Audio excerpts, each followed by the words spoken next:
અક્ષર લક્ઝુરિયામાં છીએ, તમે અહીં જોઈ શકો છો અક્ષર લક્ઝુરિયા. બસ આ જ ફ્લેટમાં મહાવીરસિંહ સિંધવ રહેતા હતા. ચોથા માળ પર તેમનું ઘર હતું. આ જ ફ્લેટ પર અહીં ડેથ બોડી પડી હતી. એ પણ કહેવામાં આવ્યું અમને ઉપર કે આ જે તૂટ્યું છે એ પણ એના કારણે તૂટ્યું છે. પરંતુ આમાં ઘણા સવાલો ઉત્પન્ન થઈ રહ્યા છે કે મહાવીરસિંહ સિંધવ ઉપરથી પડે 4 માળથી, અહીં પડે પરંતુ અહીં લોહીનો એક પણ ડાઘ જોવા મળતો નથી. GJ 02 EK 7298 કહેવામાં આવે છે કે આ થાર છે એ મહાવીરસિંહ સિંધવની છે.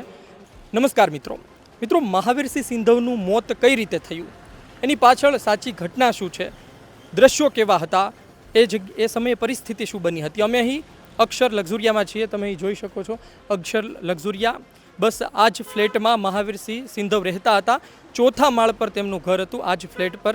અને સૌથી અગત્યની વાત, કેમેરામેનને કહીશ કે અંદર આવે, સૌથી અગત્યની વાત જે અમે અહીં આવ્યા બાદ જાણ્યું છે કે શું પરિસ્થિતિ હતી અને શું માહોલ હતો, કઈ જગ્યાએથી એમણે જમ્પ લગાવ્યો હતો અને કઈ જગ્યાએ તેઓ પડ્યા હતા. કહેવામાં આવે છે, તમે સમજો કે અમને અહીં આવ્યા બાદ માહિતી મળી છે કે અહીં એમની ડેથ બોડી પડી હતી.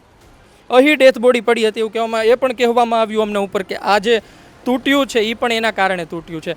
પરંતુ આમાં ઘણા સવાલો ઉત્પન્ન થઈ રહ્યા છે કે મહાવીરસિંહ સિંધવ ઉપરથી પડે 4 માળથી, અહીં પડે પરંતુ અહીં લોહીનો એક પણ ડાઘ જોવા મળતો નથી.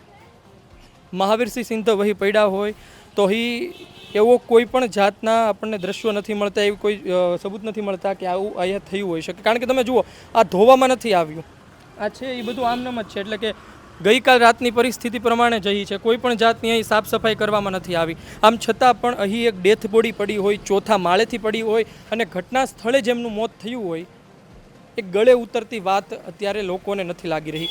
બીજી પણ એક બાબત અમે તમને દર્શાવી દઈએ અહીંથી કે જે આ પાછળ થાર પડી છે, આ થાર પણ તેમની છે.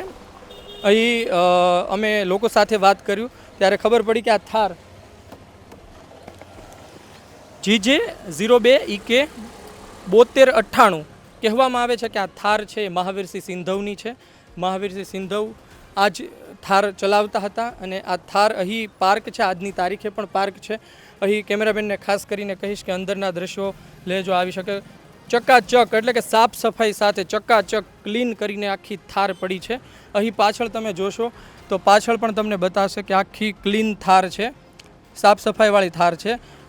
કોઈ બહાર જઈને થાર આવી હોય અથવા તો ગંદી થયેલી થાર હોય તેવું નથી. ટૂંકમાં આખી સાફ થયેલી થાર જોવા મળી રહી છે. આગળનો ભાગ પણ તમે જોઈ શકો છો.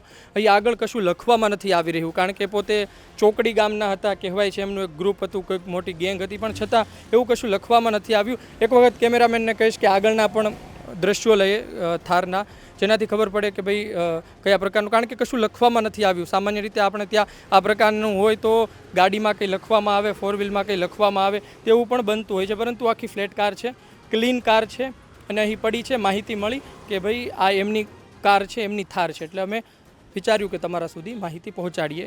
તમે જુઓ કે કેસ મોટો છે. જે વ્યક્તિનું મૃત્યુ થયું છે એ સામાન્ય પરિસ્થિતિમાં, એટલે ચોથા માળેથી જમ્પ માર્યો એવું કહેવામાં આવે, ચોથા માળેથી પગ લપસ્યો, શક્યતા જ નથી. તમે આ લખી લો કે પગ લપસવાની શક્યતા નથી, કારણ કે એ વ્યક્તિ જે જગ્યાએથી જમ્પ મારે છે એની પછી હાઇટ છે, એટલે ક્રોસ કરવું પડે છે, એને કૂદવું પડે, એને માથે ચડવું પડે, અને એ શક્ય નથી કે લપસ્યા નથી. આ જમ્પ મારવામાં આવ્યો હોઈ શક્યો હતું, કારણ કે અમને એક લોહીનો ડાઘો પણ નીચે નથી જોવા મળ્યો. ઘટના શું છે એમાં સત્ય બહાર આવવું જોઈએ. ગુજરાત તક જોતા રહો, અપડેટ તમારા સુધી પહોંચાડતા રહીશું.